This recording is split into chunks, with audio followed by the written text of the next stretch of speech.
Welcome to the MLFF podcast with your host, Commissioner B. Jack. Welcome into episode 16, Christmas edition. Merry Christmas, y'all. We're now in the semifinals. It's a busy week, so I'm not wasting any time today. There are 3 more Saturday games on Christmas Eve this week, so be sure to check your lineups and adjust accordingly.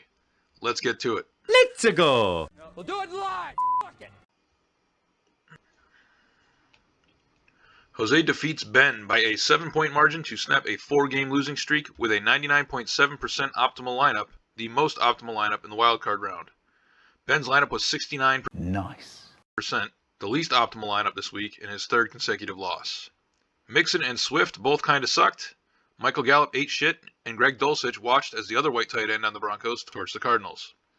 Trevor Lawrence threw 4 touchdowns, and Aaron Jones had 126 all-purpose yards with a rushing touchdown of his own to seal the matchup on Monday night. Lawrence and Jones accounted for more than half of Jose's total points. Najee has been resurgent, scoring his 5th touchdown in 5 weeks. Marvin Jones and Tyler Higbee both caught touchdowns, and the Patriots defense also found the end zone. Jamison Williams, though, only saw 1 target, and Justin Herbert had just a shit day, made worse by QB2 Kirk Cousins with 40 points on the bench. The combined 203 points was the lowest scoring game in the wildcard round, the 114th lowest all time, and Jose's 105 points was the fewest points scored in a win this week, but still would have beaten 4 other teams. Ben will now compete for the 5th draft position while Jose advances to contend for the 1st overall pick. Timmy defeats Rhino by 71 points, That's a lot of damage! which would be blowout of the week if we were still scoring for blowout prizes. Still, it stands as the 30th largest margin of victory all time.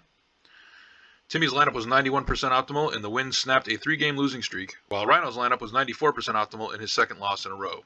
Timmy exploded all over Rhino this week. Carr, Patterson, Algier, Dillon, and Kittle combined for a whopping 9 touchdowns, and Timmy's bench also combined for another 6 touchdowns.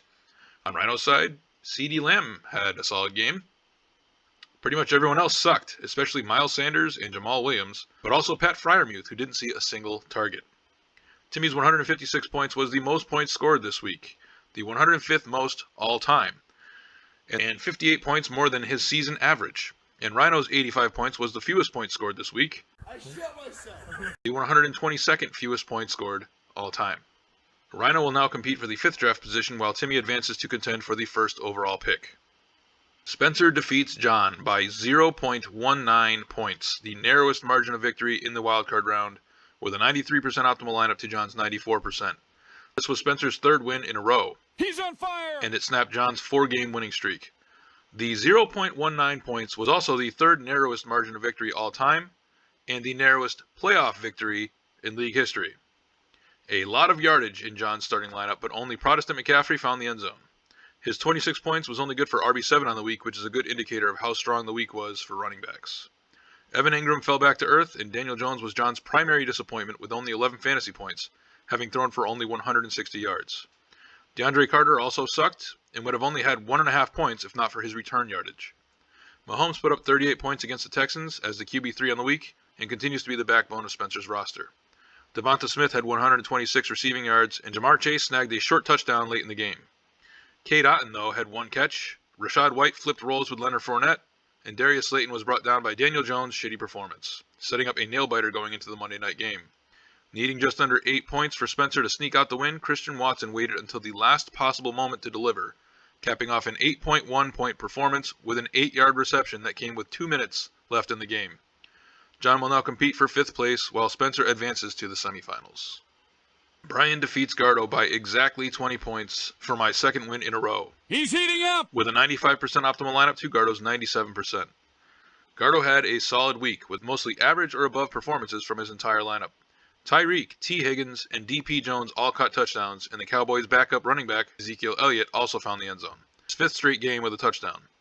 Starting Peoples-Jones over ETN was the only thing keeping Gardo from his optimal lineup, but it would not have changed the outcome. Deonta Foreman took a fat shit, but the Brown-Hurt stack was super effective yet again, combining for a Mixon. Jalen Waddle appears to be getting healthy again, and Quan Bark and Bullet Hole Brian combined for 40 points to put me ahead for good on Sunday night. Dameon Pierce went on IR Saturday, though, and Jalen Hurts injured his throwing shoulder Sunday, so in layman's terms, I am fucked. Gardo's 128 points was the most points scored in a loss this week and would have lost to only 3 other teams, and the combined 276 points was the highest scoring game in Week 15, the 105th highest all time. I hope that someday we can look past this matchup so that Gardo will play video games with me again. Gardo will now compete for 5th place while I advance to the semifinals. With the wildcard round complete, the field narrows. With his win over John, Spencer now advances to face 1 seed T-Bear in the semifinals, while I move past Gardo to square off with Dantos in the 2 seed. Gardo and John will compete for 5th place in a Week 17 matchup, with the winner also being awarded the better draft position. In the draft pick tournament, Timmy and Jose advance to the semifinal round to face off against Jake and Cody respectively. Rhino and Ben will now face off for the 5th draft position, with their matchup taking place Week 17. 2-12 Timmy versus 7-7 Jake. Timmy's favored by 3 points, but Jake still needs to sub out Mike White, who's already been ruled out. Pretty sure he quit the league already, though. Timmy's a dominant 8-4 all-time against Jake, and won their last meeting by just over a point back in Week 11. Jake's 92 points is the lowest projection this week, and the combined 186 points is the lowest projected game this week.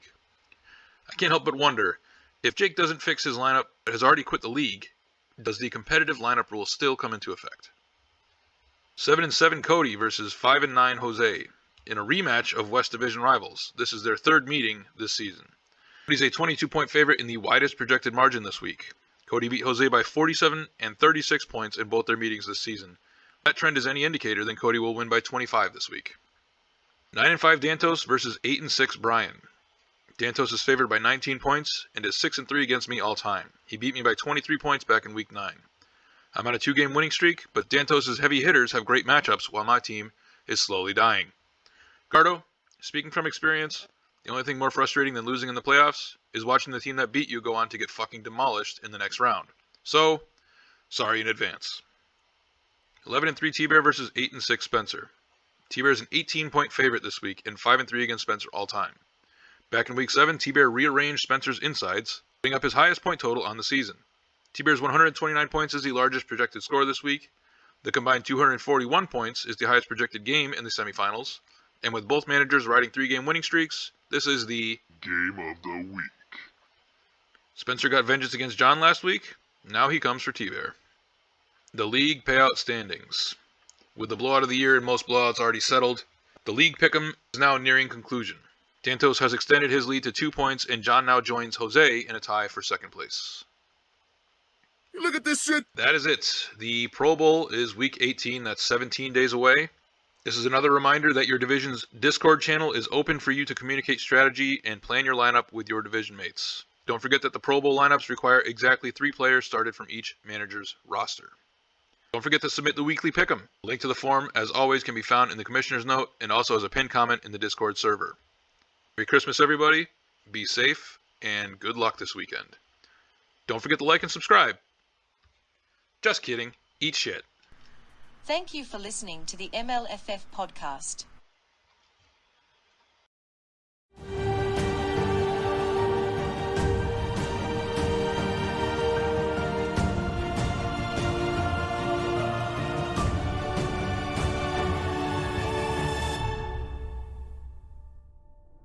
Do it live!